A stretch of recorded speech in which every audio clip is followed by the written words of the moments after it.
Sir पहले तो आपका स्वागत है कंट्री मेल में। Thank you. सर क्या कहना चाहेंगे जिस तरह से अमरनाथ यात्रा चल रही है और किस तरह की दिक्कतों का सामना करना पड़ रहा है? देखिए, अमरनाथ यात्रा अब तो लगभग 1 महीना हो गया इसको चलते हुए। और जैसे आप जानते हैं कि थ्रू आउट कंट्री लोग आते हैं यात्रा के लिए, और उसमें जम्मू एक मेजर पड़ाव रहता है जो पहले दिन लोग आते हैं। यहाँ हमारे भगवती नगर में इनका स्टे होता है, और इसके अलावा कुछ और भी लॉजमेंट सेंटर्स हैं जो एडमिनिस्ट्रेशन आइडेंटिफाई करके रखे होते हैं। तो जब नंबर बढ़ जाता है सिटी के अंदर, बहुत ज़्यादा गाड़ियाँ आ जाती हैं, और काफ़ी सारे लोग वो होते हैं जिनको रोड का, रास्ते का पता नहीं होता। तो उस संदर्भ में हमारा पहला कुंजवानी में जो एक नाका रहता है जो प्रॉपर गाइड करते हैं, और उनको लॉजमेंट सेंटर जहाँ पर उन्हें ठहरना होता है, या जो मेन कैंप है, बेस कैंप भगवती नगर, वहाँ तक उनको प्रॉपर गाइड किया जाता है। और क्योंकि यात्रा को सवेरे अर्ली मार्च करना होता है, यहाँ पर 2 कानवाई की शेप में यात्रा जाती है, पहलगाम की और बालटाल की। यहाँ से बीच में 1 घंटे का गैप देते हैं हम। एक 4 बजे निकलती है, एक 5 बजे निकलती है अर्ली मॉर्निंग।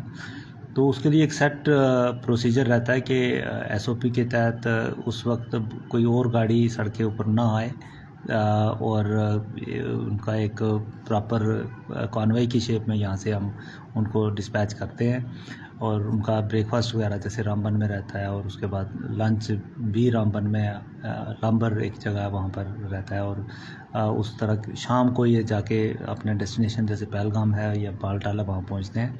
तो इसमें हमारी कोशिश यही रहती है कि एक तो जैसे कॉन्वॉय शेप में मैंने बताया आपको जाए, और दूसरा ये होता है कि उस वक्त कोई और हिंड्रेंस ना आए। और कुछ चीज़ें रहती हैं जैसे नेचुरल है, वहाँ लैंडस्लाइड आ गया रामबन में, तो उसके कारण इनको यात्रा को थोड़ी दिक्कत होती है।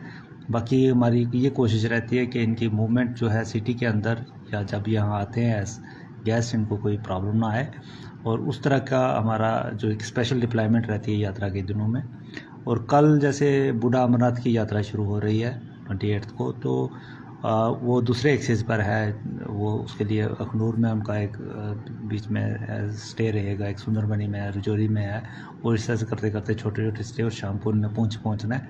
तो इस एक्सेस पर भी हमारी डिप्लॉयमेंट उसी तरह से है जिस तरह से नेशनल हाईवे पर। सर देखा जा रहा है जब से आपने ट्रैफिक का पदभार संभाला तो काफ़ी ज़्यादा सुधार जो है वो ट्रैफिक के नियमों में आया है, लेकिन कहीं ना कहीं अभी भी लोग जो है उल्लंघन करते हुए नज़र आ रहे हैं। अगर बाइक की बात करें तो उन पर जो पीछे बैठे हैं इक्का दुक्का लोग जो हैं उनको अवेयरनेस की ज़रूरत है कि हेलमेट डालें। क्या कहना चाहेंगे? देखिए, एक एफ़र्ट हमारा रहता है कि जो भी सड़क पर लोग आएँ गाड़ियाँ लेके, वाहन लेके, 2 पहिया है या 4 पहिया है, तो वो एक डिसिप्लिन के साथ रोड के ऊपर चलें। और जब वो डिसिप्लिन के साथ रोड पर चलेंगे, प्रॉपर स्पीड में चलेंगे, proper rules and regulation follow करेंगे, तो बाकी लोगों को इनकन्वीनियंस नहीं होती। क्योंकि एक बंदा रोड यूज़र नहीं होता, बड़े सारे लोग रोड यूज़र होते हैं।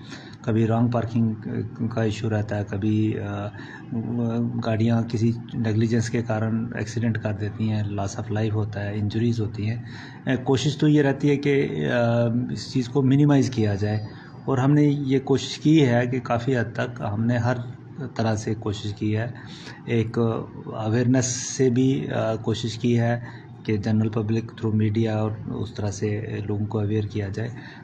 दूसरा, इन्फोर्समेंट में हमने चलानिंग की है। चलानिंग से भी काफ़ी इम्पैक्ट पड़ता है, क्योंकि जब आपको एक हेफ्टी अमाउंट देना पड़ता है एज ए पेनल्टी, तो कहीं ना कहीं आपको वो लगता है कि आप एहसास होता है कि हमने गलती की थी इसलिए ये फ़ाइन हुआ है। तो हमारी कोशिश ये रहती है कि ना ही अब ज़्यादा अवेयरनेस की लोगों को ज़रूरत पड़े, ना ही फ़ाइन्स की ज़रूरत पड़े।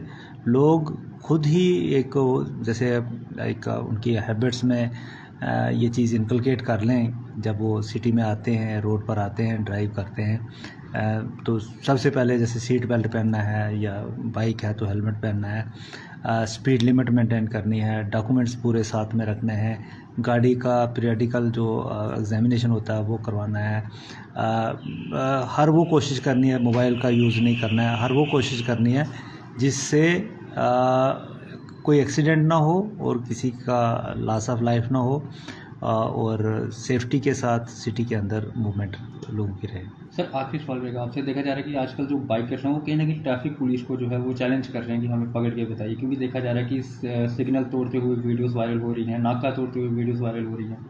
उसमें प्रॉपर कार्रवाई हो रही है। जिनके तो हमारे पास नंबर आ रहे हैं गाड़ियों के, उनको प्रॉपर कार्रवाई हो रही है, उनको चालान घर में जा रहे हैं। गाड़ियां सीज़ करने का प्रोविज़न है। हमने अभी आरटीओ के साथ जिन जो गाड़ियां आइडेंटिफाइड हैं, आरटीओ के साथ टेकअप करके उन गाड़ियों का RC as well as driving licence suspension के लिए हम रिकमेंड करेंगे। ये अच्छी चीज़ नहीं है, क्योंकि इससे बाकी और बच्चे भी जो इनको देखते हैं वो भी इन एक्टिविटीज़ में इंडल्ज होते हैं, और ये एक सुसाइडल वो आप कह सकते हो अप्रोच है बच्चों की। और जिस एज में वो बच्चे हैं, कहीं खुदा ना खास्ता कोई एक्सीडेंट होगा या कहीं कोई इस तरह की चीज़ हो जाती है तो वो उनके लिए भी अच्छी नहीं है, किसी को हिट करेंगे उनके लिए भी अच्छी नहीं है। हम अपनी तरफ से कार्रवाई कर रहे हैं, और उन पर जो भी आइडेंटिफाइड हैं वो स्टंट वाले व्हीकल्स, उनको हमने चालान दिए हैं और आगे भी देते रहेंगे। Thank you. Thank you.